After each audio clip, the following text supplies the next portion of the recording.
Hi and welcome to Thought Catalyst. I'm Charles Painter and today we're going to be talking about the marketing campaigns of the Coca-Cola company. Coca-Cola was first invented within an Atlanta-based pharmacy by Dr. John Pemberton in May 1886. Initially sold at local soda fountain counters, growing demand and the idea of making the beverage portable led to bottling the sparkling drink. In its first year, Pemberton sold just 9 glasses of Coca-Cola a day for 5 cents a glass. Since then, the company has expanded ever so slightly, currently selling its products at an estimated rate of more than 1.9 billion servings a day. That's the equivalent, every day, to almost 1 in 4 people buying something from Coca-Cola.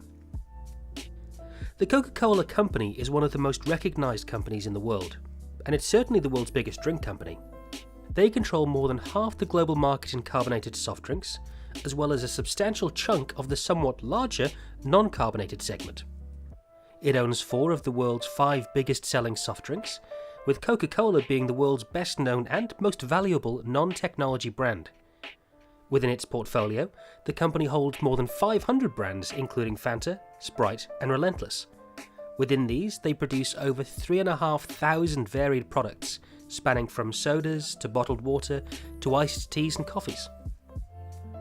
Despite an estimated 94% of the world's population recognizing the red and white Coca-Cola logo, nearly 10% of their revenue, $41 billion, was spent on advertising and marketing campaigns last year.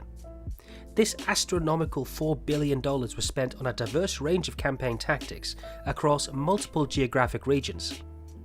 As with many things in the world, ironically, the companies that are the most well recognized possessed the highest budget for their advertising and public image. Luckily, this hefty budget allows Coke to experiment and get creative with their marketing, providing the opportunity to remind us why they're as successful as they are. Now, what is the Coca-Cola brand built upon?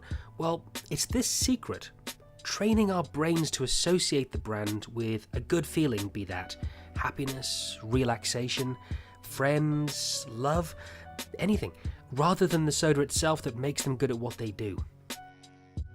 Now, we're going to go through a few examples here. First of all, let's have a look at the 2015 Christmas advert. For many, the arrival of the iconic "Holidays Are Coming" Coca-Cola truck, it's a highlight of the period, building excitement for Christmas. The ad might be 21 years old, but interest in it shows little sign of diminishing as it brings out everyone's nostalgic side.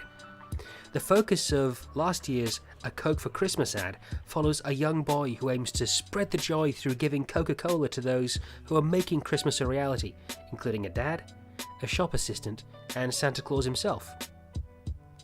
Now, the important aspects of the advert is that it targets the whole family.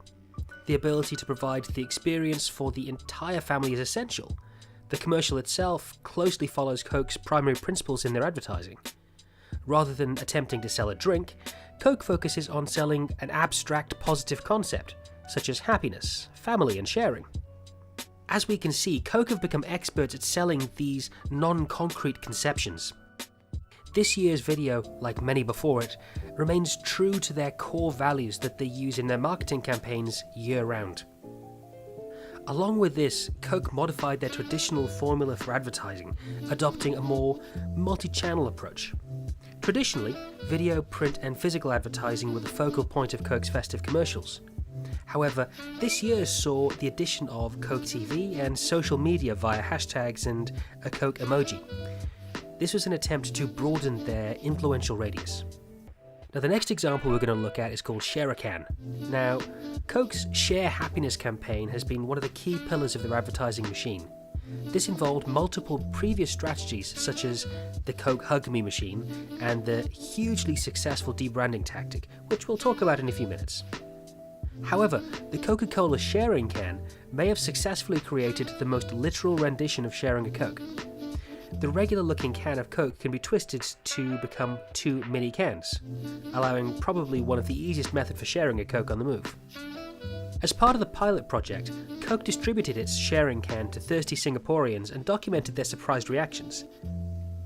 The documentary of this surprised happiness involved a team accompanying the distributors, following them to areas where they knew there would be heavy traffic, and filmed people's authentic reactions. This documentation provided Coke with video evidence of the purest possible form of happiness, showing how people would react and the kind of power it has. Now finally we got on to debranding.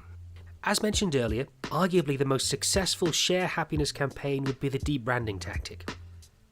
Marketing director Lucy Austin and her team within Coca-Cola's South Pacific branch were delivered a 151-word creative brief that gave them free rein to deliver a truly disruptive idea that would make headlines and capture the country's attention. The resulting campaign, known internally as Project Connect, based on its ambition to both strengthen the brand's bond with Australia's young adults and inspire shared moments of happiness with the real and virtual worlds, it became known as Share a Coke. The primary concept behind this was the swapping out of Coke branding on bottles and cans in favour of 150 of the most popular names in Australia, allowing Coke to reach 42% of the population. This campaign was released and almost immediately saw a positive reaction, with unaffiliated celebrities buying bottles, and social media conversation and media coverage blowing up as a result. Within that summer, Coke sold more than 250 million named bottles and cans in a nation of just under 23 million people. This overwhelming positive result led to the expansion of the campaign across the world, reaching more than 70 countries. As the campaign spread across the globe, over 17,000 names were used, including generic nicknames and titles such as Mom and Dad and Mate. These additional titles purposefully made the invitation more about giving a Coke to someone else rather than keeping it to yourself, and broadened the appeal and played to their core principles. The ability of such a revolutionary and notable campaign could be argued to rely solely on the ability to relate to the customer on the eye level. Lucy Austin suggests that the success derives from the use of our name, the most personal thing we possess. It's our fingerprint, our identity, in one word. It can't get much more personal than seeing our name, our own unique identifier, on a bottle of Coke. Their campaign capitalized on the global trend of self-expression and sharing, but it did so in an emotional way.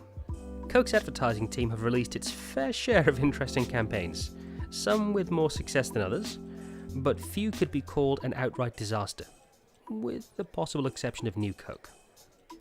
The continued pursuit of alluring and revolutionary advertising tactics by Coke is sure to assist the sales of their products worldwide, and will not be likely to go anywhere anytime soon.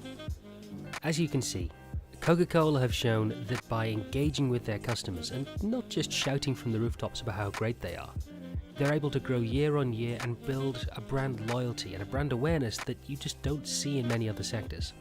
And it's a lesson that a lot of companies could do with learning.